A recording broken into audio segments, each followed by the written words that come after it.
आज के इस वीडियो में देखिए, आज हम पढ़ेंगे कि मेंडल के स्वतंत्र अपव्यूहन का नियम समझाइए।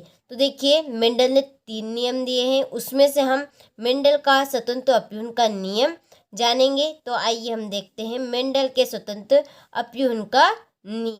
तो मेंडल के स्वतंत्र अपव्यूहन का नियम देखिए, इस नियम के अनुसार जीवों के जो लक्षण है वहाँ एक दूसरे को प्रभावित किए बिना स्वतंत्र रूप से युग्मकों में जाते हैं। तो एक लक्षण की जो वंशागति है वह दूसरे लक्षण को प्रभावित नहीं करती है।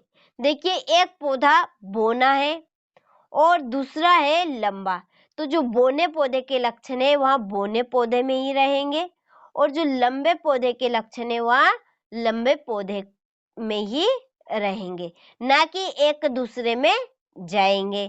तो जिनकी यहाँ प्रवृत्ति को स्वतंत्र अपव्यूहन कहते हैं और इस नियम को मेंडल का स्वतंत्र अपव्यूहन का नियम कहा जाता है।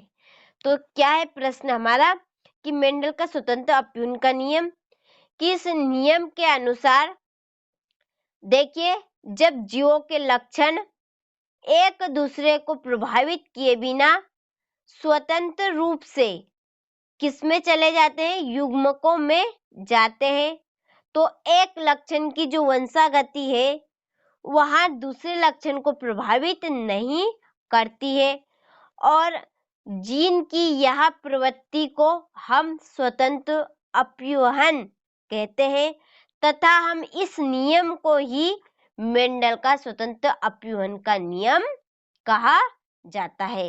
तो यह प्रश्न आपको अच्छे से समझ में आ गया होगा। तो आप इस प्रश्न का अच्छे से स्क्रीनशॉट लीजिए और अपनी बुक में अच्छे से इस प्रश्न को नोट कीजिए।